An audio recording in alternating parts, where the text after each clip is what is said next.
बिस्मिल्लाहिर्रहमानिर्रहीम। अस्सलाम वालेकुम दोस्तों, उम्मीद है कि आप सब खैरियत से होंगे। मेरे यूट्यूब चैनल पे आपको खुशामदीद है। हुआ ये है कि जो ओमिक्रॉन है उससे जनूबी अफ्रीका को सबसे ज़्यादा नुकसान हुआ है इस वक्त। जो जनूबी अफ्रीका को क्यों नुकसान हुआ है, इन्होंने कहा जो ओमिक्रॉन जो ब्रेनेट है वो निकला ही जनूबी अफ्रीका से। अब जब ये बात सामने आई कि हॉलैंड ने ये बोला कि आपको, क्योंकि जनूबी अफ्रीका पे सब ने जो है पाबंदियां लगा दी थी कि जो हम तो सफरी रास्ते बंद करते हैं, हम तो लोगों को जाने आने नहीं देंगे, सब कुछ रास्ते तब सब कुछ बंद, ठीक है, यानी कि ताकि दूसरे मुल्कों में ना आए। अब सिलसिला ये है कि हॉलैंड की तरफ से इंकशाफ हो गया अचानक से। हॉलैंड ने क्या, सबसे पहले तो ओमिक्रॉन जो था वो हमारे पास था, हमारे पास से जो है ये निकला है। जब ये बात सामने आई तो खलबली मच गई, पूरी दुनिया में खलबली मच गई। इसलिए क्योंकि जो तज्जिया हो रहा था कि जी जनाब के जो इसके बारे में जो है वो बाकायदा एहतियात की जाएगी, इसका इलाज निकाला जाएगा, तो वो उस रीजन के हिसाब से, क्योंकि उस रीजन से निकली ये चीज़, तो उसके हिसाब से निकाला जाएगा।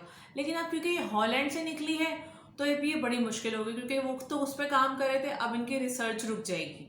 ठीक है, एक बात ये। दूसरी बात ये कि जनूबी अफ्रीका ने शिकवा क्या था, जब ये सबसे पहले अमेरिका ने और इसराइल ने सब ने जो है बंद करना शुरू की थी, यूरोप की तरफ से बंद होना शुरू हुआ था कि अफ्रीका के जो जनूबी अफ्रीका है उस पर सब पाबंदियां लगा दो, सफरी पाबंदियां लगा दो। तो सबसे पहले जो है इसने यही कहा था कि आप हमारे साथ जो नारवा सलूक मत बरतो, हमारे साथ ये करना एक ज्यादती की बात है। ठीक है, तो उस पर जो है वो पलट के किसी ने जवाब नहीं दिया था, ना ही इसका जो है वो कोई हामी भरी थी कि हम अपनी सफरी पाबंदियों को खोलेंगे या उसको हटाएंगे। अब हुआ ये कि जब ये हॉलैंड के ऊपर निकला है तो इसका मतलब है कि हॉलैंड के बाद फिर जितने भी यूरोप के ममालिक होंगे वो सबको जो है वो मसला आ सकता है। तो इसलिए जो है बगैर तस्दीक के बात निकालना सबसे बड़ी बुरी बात है और नुकसानदेह भी है, जिसका नुकसान का खुमियाजा ये लोग भुगतेंगे।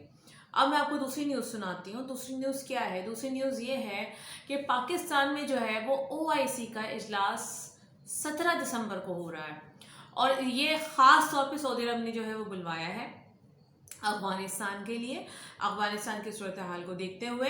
और OIC का जो इजलास है उसमें जो है तमाम जो भी अरब ममालिक हैं जो OIC के मेंबर हैं वो सारे के सारे आएंगे। इस्लामाबाद में जो है पाकिस्तान, क्योंकि पहले भी लीड कर रहा था, तो पाकिस्तान ने जो है वो हामी भरी है कि जी हम जो है मेज़बानी करेंगे इस इजलास की, और बाकी सारे लोग आके सर जोड़ो ताकि अफगानिस्तान के मसले का हल निकले। अब ये है कि जी क्योंकि बहुत बड़ा इजलास होगा, अब क्योंकि ये अचानक से अरब ममालिक को जो है अफगानिस्तान का ख्याल आ गया है, अल्लाह करे कि ये इसमें इनकी कोई और बात ना हो, क्योंकि अब अरबों के पीछे जो है वो इसराइल ही मौजूद है। तो खैर अभी क्योंकि ये जिस से भी बात कर रहे हैं, मैंने आपको पहले ही बताया था कि तालिबान जिस से जो है मुज़ाकरात करने की बात करते हैं तो वो ज़्यादा तालिबान को जो है वो यानी कि ग्रीन सिग्नल नहीं दे रहे, या फिर उनको आगे जो है वो आगे बढ़ने की बात नहीं कर रहे, उनको ज़्यादा से ज़्यादा खैराती चीज़ें देने की बात कर रहे हैं। यानी कि तालिबान इस चीज़ में है कि कोई आके हमारे मुल्क में इन्वेस्टमेंट कर ले, या अगर आप हमारे मुंजमद असासे दे दो तो हमारे लिए वही बहुत है, इन्वेस्टमेंट ना भी करो। लेकिन ये कि अगर चलो इन्वेस्टमेंट कर रहे हो, कोई कारोबारी तरीक़ेकार अपना लो, खैरात मत दो हमें, हम काम करना चाहते हैं बेसिकली। ठीक है, चलो, लेकिन अभी लोग भूखे मरे तो चलो इस खैरात से ही सही, लेकिन उसके आगे क्या होगा? अभी तो लोग भूख से मर रहे हैं, लेकिन अभी जो है वो सारी खैरात आ रही है, सबकी इमदाद आ रही है सारे ममालिक की, लेकिन आगे क्या होगा? आगे का क्या लाए मतलब हो? तो उसके लिए जो अफगान तालिबान है वो मारे मारे हर जगह फिर रहे हैं। दोहा में भी उनकी अमेरिका के साथ मुलाकात हुई, फिर वहाँ पे जो है वो भारत ने भी बोल दिया कि हम तैयार हैं। इसके अलावा जो है यूरोपीय यूनियन के साथ उनकी मुलाकात हुई, वहाँ पे भी। उसके बाद फिर ये हॉलैंड के, जर्मनी के, फिर यूके के जितने भी वफ्द उनके साथ मुलाकात हुई, फिर रूस के साथ मुलाकात हुई, चाइना के साथ मुलाकात हुई। तो वो मुलाकात मुस्तकिल चल रही है। मुलाकातें इसलिए चल रही हैं क्योंकि वो चाहते हैं कि हमारे लोग ना मरें, जो 2 करोड़ 40 लाख लोग हैं वो ना मरे हमारे मुल्क के, जो भूख से मरने का जिनका खतरा है। और क्योंकि वहाँ पे सर्दी भी आ चुकी है, और पाकिस्तान ने तो खैर जितनी उसकी कैपेसिटी थी उससे बढ़ के ही पाकिस्तान ने किया है कि वहाँ पे जो है, और करना भी चाहिए, ऐसे ब्रादर मुल्क है और फिर पड़ोसी भी है। तो इसलिए जो है पाकिस्तान ने अपने जो है वो तरबियत याफ्ता डॉक्टर्स भी भेजे, पूरी पूरी टीम भेजी है, पैरामेडिकल स्टाफ भी वहाँ मौजूद है। इसके अलावा जो है वो मैं बताऊँ कि जितनी भी यानी कि गंदम, क्या अब पाकिस्तान के ऊपर जो इल्ज़ाम लगा रहा है इंडिया कि जी तो पाकिस्तान खा जाएगा, तो जनाब हमें ज़रूरत नहीं, हमने तो खुद भिजवा दी। इतने अरसे तो हम, अभी की थोड़ी कोई बात है कि अफगानिस्तान की हेल्प कर रहे हैं, तुम तो वहाँ पे नेटवर्क जमा के बैठे हुए थे। अफगानिस्तान की तो हेल्प पाकिस्तान बहुत अरसे से करता आ रहा है। और तुम तो इसलिए करते थे क्योंकि पाकिस्तान में तो उन्हें दहशतगर्द घुसड़ सको, तुमने तो वहाँ पे इन्वेस्टमेंट भी किस लिए की थी तुम्हें, और इसके अलावा कोई गर्ज नहीं, वरना किसी और मुल्क में क्यों नहीं कर लेते। जाओ जाके फ़लस्तीन में इन्वेस्टमेंट करो, तुम्हें पता चलेगा। जाओ जाके ज़रा किसी और मुल्क में करो, कश्मीर के ज़रा जान छोड़ो, किसी और मुल्क में जाके करो, शाम में करो, यमन में करो, नहीं वहाँ नहीं करोगे, तुम्हें अफगानिस्तान में करनी, जहाँ आज तक तुम्हारी कोई सरहद भी नहीं मिलती, तुम उसके पड़ोसी नहीं हो। लेकिन इसलिए करनी थी क्योंकि वहाँ पर डेविड लाइन जो है वो बहुत बड़ी है, और वहाँ से आराम से पाकिस्तान में ये घुस जाते थे, और फिर बड़े मज़े से इन्होंने अपना नेटवर्क अपना वहाँ बनाया पाकिस्तान के अंदर। बनाने के बाद फिर अपने मोहरे वहाँ पे एक छोड़ दिए, और वो हर वक्त एक्टिव रहते हैं। अब इनका नेटवर्क टूटता है, फिर दोबारा से एक्टिव हो, क्योंकि वो इतनी तादाद में पाकिस्तान में घुस चुके हैं कि जिसकी इंतहा नहीं है। ठीक है, अच्छा ये तो थी कि जी पाकिस्तान की न्यूज़। मैंने उससे पहले आपकी OIC का जो है वो इजलास हो रहा है। अच्छा मैं आपको बताऊं कि रूस, अर्मीनिया, आज़रबाईजान जो है वो मिल बैठे हैं, और रूस ने ये जो है, क्योंकि अर्मीनिया ने जो है आज़रबाईजान के कुछ हिस्सों पे कब्जा किया था जंग लड़के, जो आज़रबाईजान ने वापस लड़के ले लिए हैं। अब आर्मीनिया का कहना ये है कि वो हमारे इलाके वापस करो, जबकि वो तो आज़रबाईजान के इलाके हैं। तो रूस दरमियान में आ गया। रूस ने जो है बाकायदा ये कह दिया कि भाई अब बाकायदा बॉर्डर बन जाना चाहिए इन दोनों ममालिक के दरमियान, और ये तय हो जाना चाहिए कि ये इलाका इसका है, ये इलाका इसका है, ताकि एक दफ़ा तय हो जाए, बार बार जंग ना हो। ठीक है, तो रूस और अर्मीनिया और आज़रबाईजान की आज मीटिंग थी, और इसी पे बहुत सारी बातें तय हुई हैं। और रूस की कोशिश है कि इनके दरमियान जो है मसालिहत करके जो है वो इन दोनों मुल्कों को जो है वो सही रखे, और क्योंकि यूक्रेन की तरफ से जो है रूस को बड़ा खतरा है। यूक्रेन की तरफ से मैं आपको बताऊं कि आज़रबाईजान का जो पीछे सपोर्ट कर रहे हैं मुस्लिम ममालिक हैं, जिसमें पाकिस्तान भी, तुर्की भी है, ईरान भी है। लेकिन जो अर्मीनिया है उसको जो है वो अमेरिका सपोर्ट कर रहा है। आपको पता है फिर क्या होता है, फिर तो जंग होनी है ना। तो ये मसले मसाइल हैं। तो बाकी है कि यूक्रेन के साथ जो है वो रूस का सिलसिला चल रहा है कि वहाँ पे यूक्रेन के साथ उसके बॉर्डर की तरफ अमेरिका का कहना ये है कि जनाब वहाँ पे कशीदगी इसने रूस ने बहुत ज़्यादा बढ़ा ली, जबकि रूस ये कहता है कि ऐसे कुछ हालात नहीं जिस तरह से अमेरिका झूठ बोलता है, उसका मीडिया झूठ बोलता है, ऐसा कुछ नहीं है। तो ये है रूस, अर्मीनिया और आज़रबाईजान की न्यूज़। मैं आपको बताऊं कि तकरीबन 187 के करीब जो है वो भारतीय फौजी अभी तक के जो हमलों में बागियों के हाथों मर चुके हैं। कहाँ पे? हिंदुस्तान में। अभी रिपोर्ट सामने निकल कर आई है। पहले तो हम कह रहे थे जी कर्नल को मारा, उसकी फैमिली को मारा, ये सिलसिले शुरू हो गए। नहीं, ऐसा कुछ नहीं है।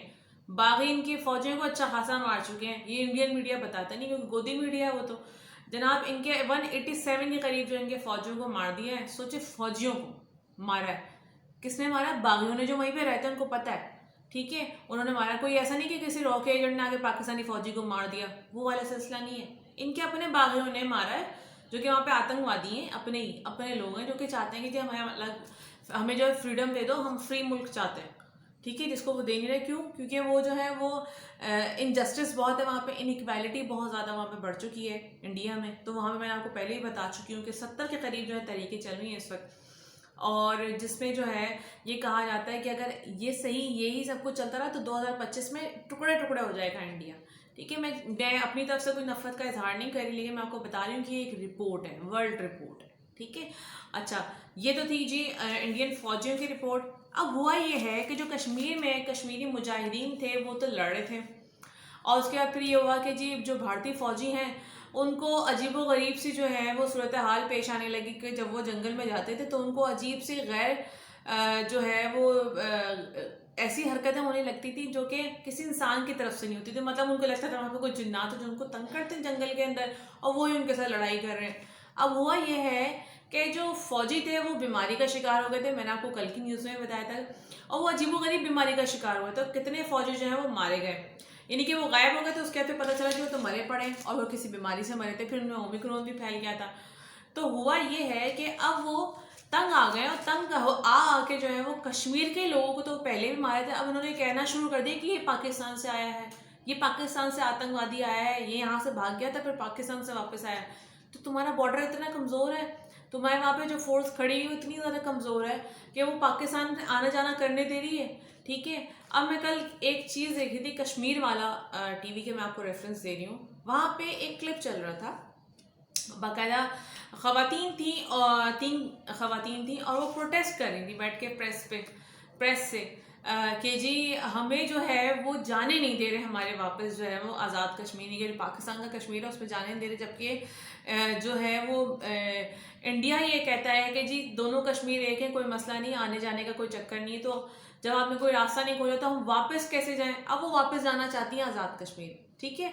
अब वो जम्मू कश्मीर में थी, लेकिन क्या मसला है कि वो आज़ाद कश्मीर जो है वापस जाना चाहती हैं, तो अब उनको वापस नहीं जाने दिया जा रहा, उल्टा उन पे जो है, क्योंकि जाहिर सी बात है उनका वीज़ा ख़त्म हो गया।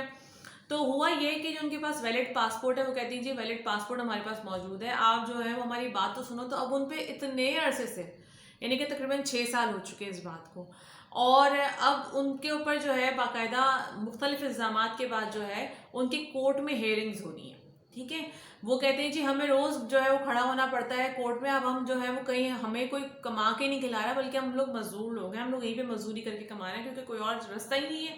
हम तो इतना मुल्क छोड़ के यहाँ पे मिलने के लिए आए थे, और उसके बाद फिर क्या हुआ कि हमें यहाँ से वापस नहीं जाने दिया जा रहा। और हम तो आए थे नेपाल के ज़रिए, ठीक है, नेपाल के ज़रिए रास्ते खुले हुए थे, हम तो उस साइड से आए थे। आप हमें वहाँ तो जाने दो वापस, आप कहते नहीं यहाँ से तो पाकिस्तान नहीं जाओगे, आप नेपाल के ज़रिए हमें जाने दो ताकि हम अपने मुल्क चले जाएं, आज़ाद कश्मीर चले जाएं वहाँ पे। लेकिन हुआ क्या है कि इंडिया की तरफ से कोई जवाब इस बारे में नहीं आ रहा, वहाँ पे कितने लोग इस तरह से फंसे हुए हैं।